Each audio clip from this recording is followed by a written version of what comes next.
नमस्कार दोस्तों, आपका स्वागत है आईएएस की तैयारी में, जहाँ पे हम आज कॉन्स्टिट्यूशनल बॉडीज़ का लास्ट पार्ट डिस्कस करने जा रहे हैं। ये हमारा लास्ट पार्ट है जिसमें हम बची हुई कॉन्स्टिट्यूशनल बॉडीज़ को डिस्कस करेंगे। इसके बाद फाइनल जो हमारा कॉन्स्टिट्यूशनल बॉडी से रिलेटेड एक और वीडियो रहेगा, जिसमें हम प्रीवियस ईयर के जो भी क्वेश्चंस हैं उनको डिस्कस करेंगे कि किस तरह से इस पर्टिकुलर पार्ट से जो है क्वेश्चंस पूछे गए हैं। तो आइए हम स्टार्ट करते हैं अपनी फ़र्स्ट कॉन्स्टिट्यूशनल बॉडी से इस पार्ट 3 में, जो कि है controller and auditor general of India, यानी कि कैग। इसको कैग भी कहते हैं। इसके बारे में हम वैसे ही स्टडी करेंगे जैसे हमने प्रीवियस स्लाइड्स में या प्रीवियस वीडियोस में हमने पढ़ा था कॉन्स्टिट्यूशनल बॉडीज़ के बारे में, कि कौन से आर्टिकल में इनके बारे में मेंशन्ड है, इनका फंक्शन क्या है, कौन इनको अपॉइंट करता है, क्या इनका टेन्योर सिस्टम है, कैसे इनको रिमूव किया जाता है, इनकी सैलरीज या इनके फंक्शंस क्या हैं और इनका क्या काम रहता है। उसी पर्टिकुलर फॉर्म में, उसी पर्टिकुलर हायरार्की में हम इनको डिस्कस करेंगे। तो स्टार्ट करते हैं। जो कैग है वो आर्टिकल 148 में मेंशन्ड है। उसके बारे में जो है आर्टिकल 148 में बताया गया है उसके ऑफिस की जो इंडिपेंडेंस है, क्योंकि कैग जो है कॉन्स्टिट्यूशनल बॉडी है, तो जो भी कॉन्स्टिट्यूशनल बॉडीज़ हैं उनको ऑटोनमी या फिर उनके काम के लिए उनको स्वतंत्रता जो है वो दी गई है। तो आर्टिकल 148 के बारे में, उसके बारे में बताया गया है। जो controller auditor general of India है, यानी कैग जो है, उनको इंडियन ऑडिट और अकाउंट डिपार्टमेंट का हेड बोला जाता है। इनकी जो ड्यूटी है वो ये है कि कॉन्स्टिट्यूशन ऑफ इंडिया का पालन करना है, जो भी लॉज हैं पार्लियामेंट के फाइनेंशियल एडमिनिस्ट्रेशन से रिलेटेड या मैटर से रिलेटेड, उनका भी पालन करना है। इनका जो अपॉइंटमेंट है वो प्रेसिडेंट करते हैं। इनका जो अपॉइंटमेंट है वो प्रेसिडेंट करते हैं, बट ये यहाँ पे एक इम्पॉर्टेंट चीज़ है जो नोट करने के लिए है, जो कन्फ्यूजन क्रिएट कर सकती है, वो ये है कि इनका अपॉइंटमेंट तो प्रेसिडेंट करते हैं, बट इनका जो टेन्योर है, या ये सिर्फ प्रेसिडेंट के प्लेजर पे या प्रेसिडेंट की मर्ज़ी से ऑफिस को जो है वो होल्ड नहीं करते हैं। इनका जो रिमूवल प्रोसेस है वो वही है जो सुप्रीम कोर्ट के जज का रहता है, यानी कि मिसबिहेवियर एंड इनकैपेसिटी। इनका जो है वो फर्दर अपॉइंटमेंट नहीं किया जा सकता है। इनकी जो सैलरी और सर्विस कंडीशन है, ये एक इंपॉर्टेंट चीज़ है यहाँ पे देखने के लिए, क्योंकि मोस्टली हमने पीछे जब कॉन्स्टिट्यूशनल बॉडीज़ के बारे में पढ़ा था तो हमने देखा था कि प्रेसिडेंट काफ़ी बॉडीज़ की जो हैं सैलरीज जो हैं उनको डिटरमाइन करते हैं, उनका टेन्योर सिस्टम, उनकी सर्विस कंडीशंस को डिटरमाइन करते हैं। बट यहाँ पे कैग के केस में क्या है, जो सैलरी और सर्विस कंडीशंस है वो पार्लियामेंट डिटरमाइन कर रही है, ना कि प्रेसिडेंट डिटरमाइन कर रहा है। तो ये जो कुछ कुछ छोटी सी चीज़ें हैं जिनकी वजह से फाइनल एग्ज़ाम्स में जो है गलतियाँ हो जाती हैं, इनको बहुत जो थोड़ा सा डिफरेंस है इनको नोट करने की ज़रूरत है। तो ये चीज़ आप अपने दिमाग में रखिए या इसको अपने दिमाग में घुमाइए कि जो सैलरी और सर्विस कंडीशंस है कैग की, वो पार्लियामेंट जो है वो डिटरमाइन करते हैं, प्रेसिडेंट डिटरमाइन नहीं करते हैं। इनका जो टेन्योर सिस्टम है वही है 6 साल या फिर 65 साल तक के लिए ये ऑफिस को होल्ड करेंगे।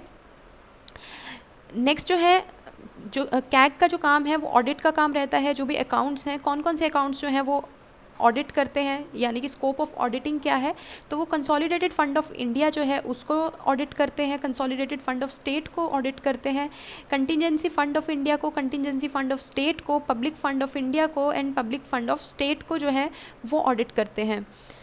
यहाँ पे कुछ थोड़ी सी वेरिएशंस हैं, वो ये है कि कुछ ऐसी बॉडीज़ हैं जिनको कम्प्लीटली कैग जो है वो ऑडिट करते हैं, कुछ को जो है कुछ प्राइवेट प्लेयर्स जो हैं वो ऑडिट करते हैं, बट उनका जो अपॉइंटमेंट होता है वो गवर्नमेंट ऑफ इंडिया करती है कैग के रिकमेंडेशंस पे।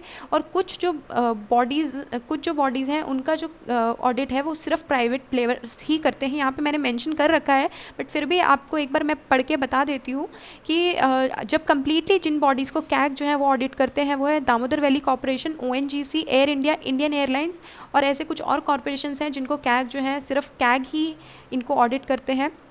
नेक्स्ट जो है प्राइवेट प्लेयर्स जो हैं ऑडिट करते हैं, बट उनका जो अपॉइंटमेंट होता है वो गवर्नमेंट ऑफ इंडिया कैग की रिकमेंडेशंस पे करती है। वो जो बॉडीज़ हैं जिनका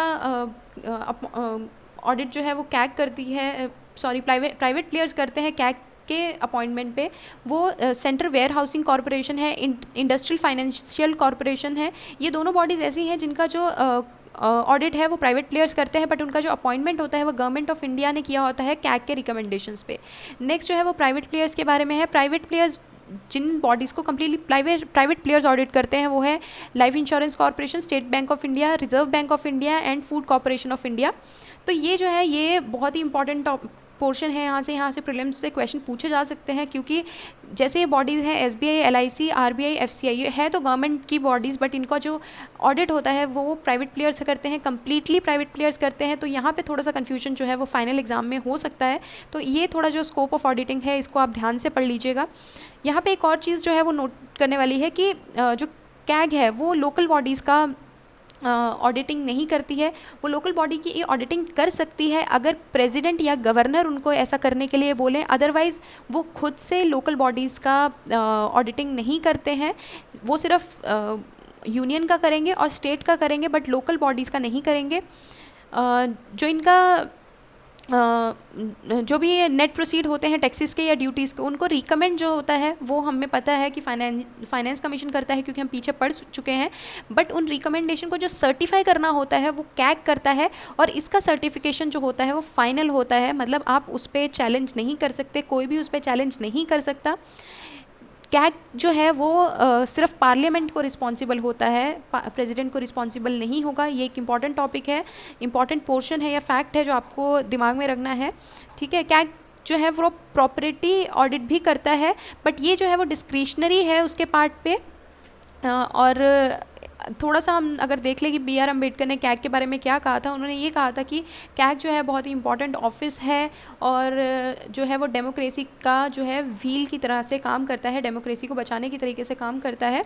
तो ये थोड़ा सा कैग के बारे में हो गया, जो प्रीलिम्स और मेंस पॉइंट ऑफ व्यू से आप लिख सकते हो जब भी कैग के बारे में पूछा जाए। और नेक्स्ट जो है वो अटॉर्नी जनरल ऑफ इंडिया के बारे में है जो हम पढ़ेंगे, और साथ ही साथ एडवोकेट जनरल ऑफ इंडिया के बारे में है। ये दोनों बॉडीज़ ऑलमोस्ट सिमिलर सी हैं, बट थोड़ा सा डिफरेंस जो है वो मैं आपको साइमल्टेनियसली जो है वो बताते जाऊंगी। जो अटॉर्नी जनरल ऑफ इंडिया है उनके बारे में आर्टिकल 76 के बारे में मेंशन किया गया है। ये हाईएस्ट लॉ ऑफिसर हैं इंडिया के।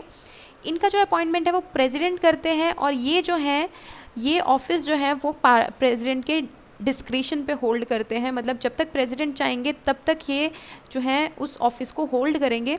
इनका जो सैलरीज है या रिम्यूनरेशन है वो प्रेसिडेंट फिक्स करते हैं। कॉन्स्टिट्यूशन में इसके बारे में कुछ नहीं दिया गया है। इनकी जो एलिजिबिलिटी है ये वही है कि क्योंकि ये हाईएस्ट लॉ ऑफिसर है तो इनकी जो एलिजिबिलिटी है तो यही होनी चाहिए कि जो सुप्रीम कोर्ट, जो हाईएस्ट कोर्ट ऑफ अपील है, उसके जज का जो भी क्वालिफाइंग नेचर होता है वैसा ही क्वालिफिकेशन जो है वो अटॉर्नी जनरल ऑफ इंडिया का होना चाहिए। कॉन्स्टिट्यूशन में इनके रिमूवल के बारे में कुछ भी बताया नहीं गया है।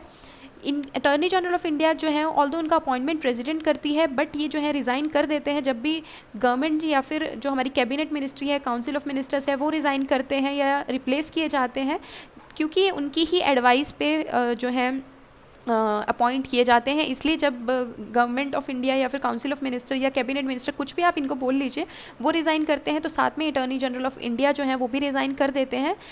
ये सारी वो इम्यूनिटीज़ इंजॉय करते हैं या प्रिविलेजेस इंजॉय करते हैं जो मेंबर ऑफ पार्लियामेंट के पास होती हैं। ये जो हमारी टेरिटरी ऑफ इंडिया या फिर भारतवर्ष के अंदर जितने भी कोर्ट्स हैं उनके अंदर ये जो है इनका राइट टू ऑडियंस है। मतलब ये जा सकते हैं, बैठ सकते हैं वहाँ पे, जो उनकी प्रोसीडिंग्स होती हैं उनको अटेंड कर सकते हैं। ये जो है गवर्नमेंट सर्वेंट की कैटेगरी में नहीं आते हैं, ऑल्दो इनको गवर्नमेंट अपॉइंट करती है, बट ये गवर्नमेंट सर्वेंट की कैटेगरी में नहीं आते हैं, और इनको जो है वो प्राइवेट लीगल प्रैक्टिस से भी डीबार्ड नहीं किया गया है। नेक्स्ट जो है वो जो लास्ट है वो एडवोकेट जनरल ऑफ इंडिया है। ये आर्टिकल 165 में मेंशन है। अटॉर्नी जनरल जो थे वो आर्टिकल 76 के अंदर मेंशन थे। वो highest law officer of India थे, highest law officer of state हैं। उनका अपॉइंटमेंट प्रेसिडेंट करते थे, इनका अपॉइंटमेंट जो है वो गवर्नर करते हैं। वो प्रेसिडेंट के डिस्क्रिशन पे ऑफिस को होल्ड करते थे या उनके प्लेजर पे ऑफिस को होल्ड करते थे। ये गवर्नर के प्लेजर पे ऑफिस को होल्ड करते हैं। ये रिज़ाइन भी कर सकते हैं by forwarding it to governor, मतलब गवर्नर के को लिख के ये रेजिग्नेशन भी दे सकते हैं। जैसे उनका था रिम्यूनरेशन उनका प्रेसिडेंट फिक्स करते थे, वैसे ही इनका जो है वो गवर्नर फिक्स करते हैं। वो भी जो एडवोकेट जनरल ऑफ स्टेट हैं, sorry advocate general of state हैं, वो जो है वो भी वो सारी इम्यूनिटीज़ और प्रिविलेजेस एंजॉय करते हैं जो एमएलए एंजॉय करते हैं। वो भी जो है अपनी स्टेट के अंदर जो भी है जितने भी कोर्ट्स हैं उनके अंदर वो एज उनकी प्रोसीडिंग्स को अटेंड कर सकते हैं। और वैसे ही सब जो चीज़ें हैं सेम वैसे ही हैं। और ये जो है जब भी इनसे गवर्नमेंट ऑफ इंडिया या फिर उनसे जो स्टेट गवर्नमेंट है जब भी उनसे कोई सजेशन मांगेगी तो इनको जो है एडवाइस अपनी देनी है। ये जो है जहाँ पे गवर्नमेंट ऑफ इंडिया की या स्टेट गवर्नमेंट की मर्ज़ी नहीं है वहाँ पे ये अपनी एडवाइस नहीं दे सकते हैं। ये कोई भी क्रिमिनल प्रोसीडिंग्स में जो है ये किसी भी जो एक्यूज़ है या फिर जो भी अपराधी है उसको डिफेंड नहीं कर सकते हैं जब तक कि गवर्नमेंट ऑफ इंडिया की परमिशन ना हो। ठीक है, तो ये कुछ पॉइंट्स हैं। ये जब भी आपको प्रीलिम्स में ऐसे पॉइंट्स पूछे जाएंगे तो आप जो है उनको कॉमन सेंस से उनको एलिमिनेट कर सकते हो, आप उनको यूज़ कर सकते हो। तो इसलिए मैंने इस स्लाइड में उनको मेंशन नहीं किया है। जो कुछ पॉइंट्स हैं जिन पे आप कंफ्यूज हो सकते हो वही पॉइंट्स जो है मैंने कॉन्स्टिट्यूशनल बॉडीज़ में मेंशन किए हैं या बहुत फ्रीक्वेंटली पूछे जाते हैं यहाँ या जहाँ से मोस्टली क्वेश्चंस जो हैं वो गलत करते हैं बच्चे, वहाँ से रिलेटेड ही मैंने कुछ कुछ चीज़ों पे बनाया है। तो ये जो है वो हमारा कॉन्स्टिट्यूशनल बॉडीज़ का पार्ट 1, पार्ट 2 और पार्ट 3 यहीं पे ख़त्म होता है। तो हमारी कॉन्स्टिट्यूशनल बॉडीज़ जो हैं वो मोस्टली कवर हो चुकी हैं। नेक्स्ट जो पार्ट रहेगा उसमें हम कॉन्स्टिट्यूशनल बॉडी से जो प्रीवियस ईयर क्वेश्चंस पूछे हैं वो हम थोड़े से डिस्कस कर लेंगे, प्रीलिम्स के भी और मेंस के भी। और उसके अलावा जो है हम जो नया टॉपिक है वो स्टार्ट करेंगे। तब तक के लिए आप अपना ध्यान रखिएगा। Good bye.